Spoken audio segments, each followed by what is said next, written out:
Hey, Placido! Marvelous. Oh, my God. How are you? Oh, how are you? I mean, Fine, thank you very much. You must feel such an exciting scene. Oh, my God. Great. I got one more act to go. Okay, you have to sing, and you too. Listen, Debbie, fantastic. And tell me something. Do you think that Brunhilde is the pick for a dramatic soprano? I can't imagine anything being more difficult, to be honest. And I'm only on the first part of her journey. But yeah, it's a really difficult role to sing. It's certainly a difficult role to do at the Metropolitan Opera for the first time. But I'm very excited about her and about seeing where she goes in the next operas. Okay, and what made you decide to do it now? Well, the timing seemed right. I had sung some minis and some toscas and things that I really wanted to do of a more lyric nature. I don't know that we would consider mini to be lyric, but in any event. No. And I love the Met and I love Maestro Levine, and the timing was just really right to take it on. And apart from the incredible vocal demands, it's a major acting challenge. Tell us about, how you feel during the monologue, during, the scene that Todesverkünde now with Sigmund is just unbelievable. Well, Brunhilde's world is just falling to pieces. This wonderful place that she experiences and enjoys and has no fears or no problems is suddenly being told by the person that she adores the most that her world is about to come to an end, and this absolutely terrifies her. It's great. This relationship with Brunhilde and Wotan is really complex. But Bryn, what a Wotan? What a Wotan! Oh, that's right. He's my father. What a Wotan! No, he's Bryn. He's absolutely magnificent, and he's really wonderful to play on, and play with on stage, and he challenges me because he is such a master at drawing focus to himself, and I have to really work hard to keep the focus on Valkyrie, the Brunhilde, rather. What is the most challenging next for you vocally, apart of that? I think vocally, especially the Valkyrie Brunhilde, is a lot of middle voice. And as a soprano, I like to live a little bit higher than that. So I have spent a lot of time anchoring my middle register and putting a little more Miss Blythe in it, if you will.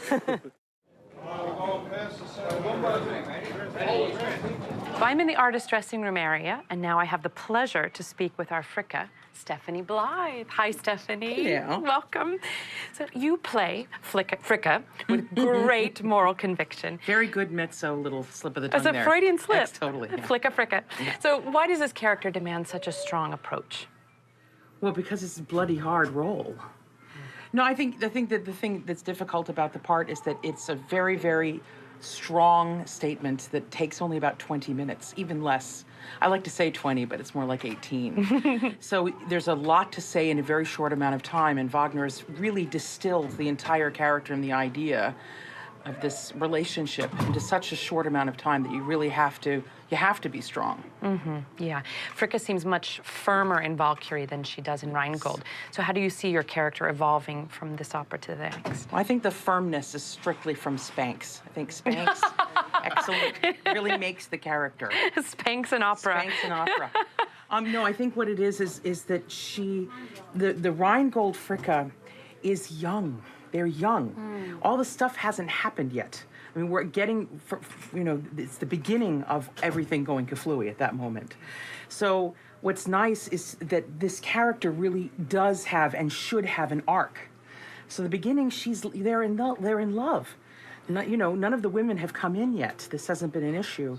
And not only that, I was described in the intro as a moral compass. She is the law, and he's the wanderer.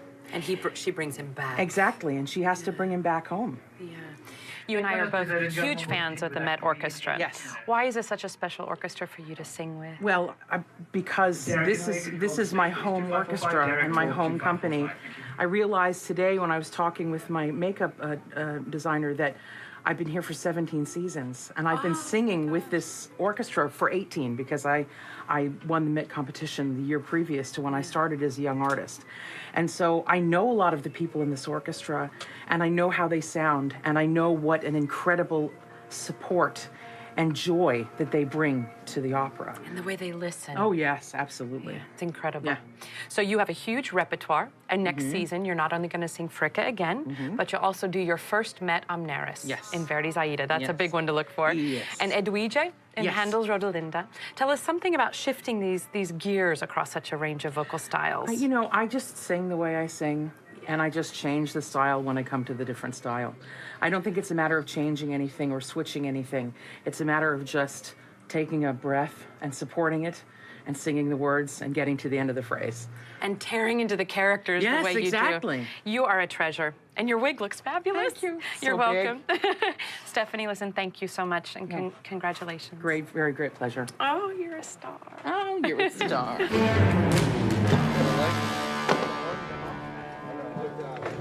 Over there, no pelvis. Oh, Over there. There we go. Elvis and torso with... Torso with the feet. Go. Yeah, torso with the head. Torso with the head.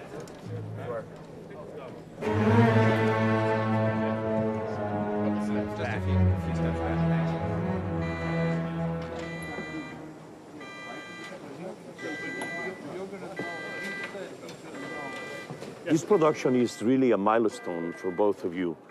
Eva, it's your May debut, and Jonas, this is the first time you've sung Sigmund. How does it feel to be singing under these circumstances on the Meta stage, such a big production? It's been amazing, I have to say, and it's been such an amazing thrill to do this production and to work with Maestro Levine has been a highlight in my life. And to hear this orchestra, and the people here are also lovely and great colleagues. It's wonderful. What it is like you both performing in this new production by Robert Lepage?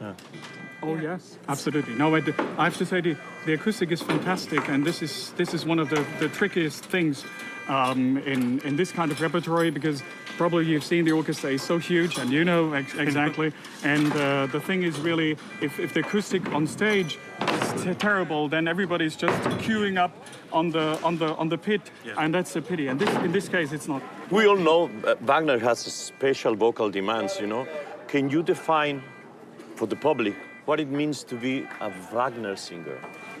Oh, that's difficult, if I may say. I mean, because I don't want to define myself as a Wagner singer. As much as I'm loving it doing Wagner, I would never say I'm a Wagner singer, because that would limit me to only this repertoire, as beautiful as it might be, but all the rest then would be out, and that shouldn't be the case. Yeah, So I think the ideal Wagner singer to me is someone who has experiences in French and especially in Italian repertory, who then can bring this smoothness and this legato and all that beauty of sound into Wagner, Absolutely. like you. Well, exactly.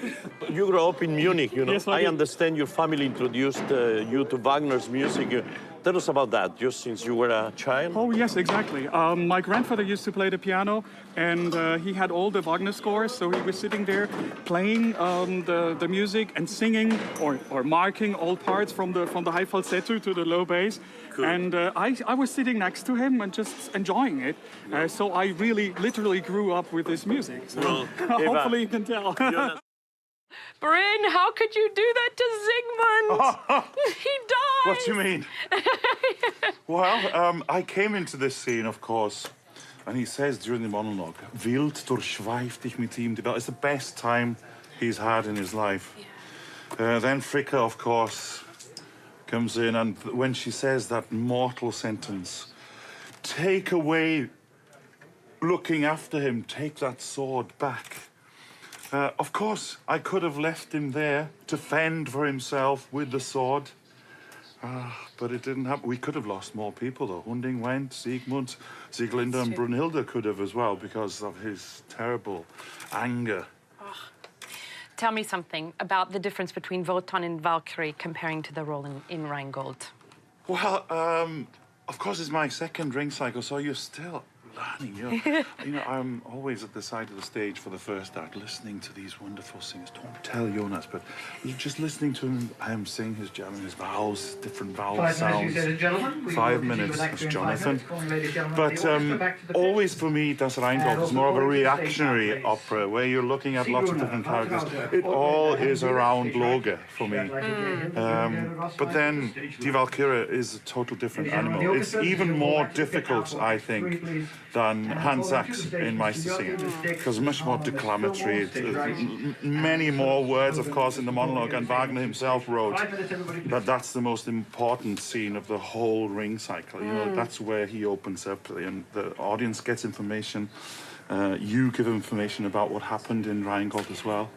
But when I get to the end of this wonderful, fantastic piece of music, sometimes I feel that I can pat myself on the shoulder, but another time I can feel I can do it better.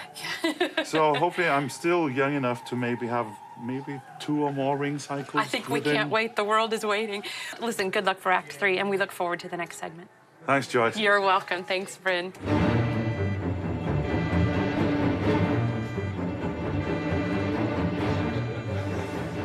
So the stagehands and the cast refer to Robert Lepage's set as the machine, which we've seen great force today. Tell us a bit about how it actually works.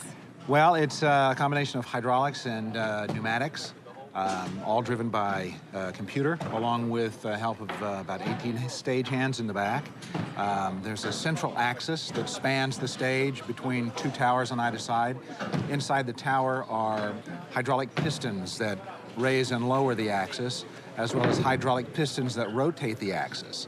Then around that axis, there are 24 what we call planks. Each of those planks has the encoder we talked about, but they also have a series of brakes, pneumatic brakes.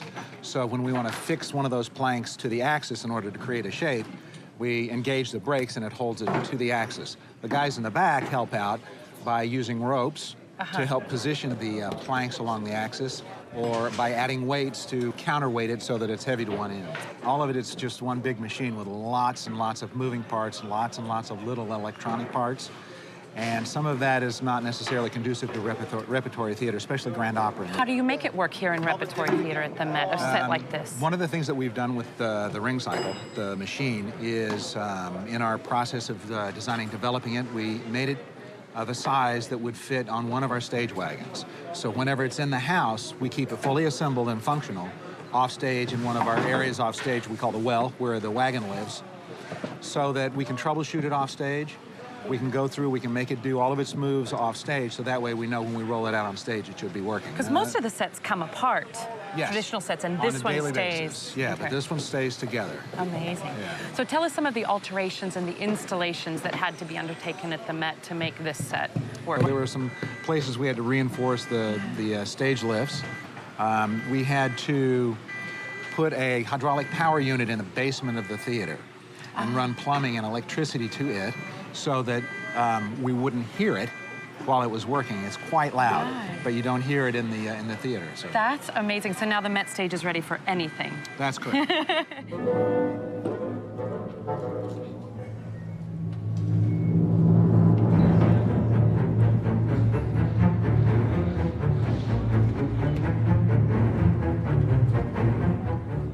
Brunhilde has 8 Walküre sisters. 4 of them are here with me now. My name is Lindsay, and I am singing Rosweise. I'm Marianne, singing the character of Grimgerde. I'm Kelly Kay, singing Gerhilde. And I'm Mary, I'm singing Schwertleiter. Okay, but in preparation for your ride, I see your costumes are high cut.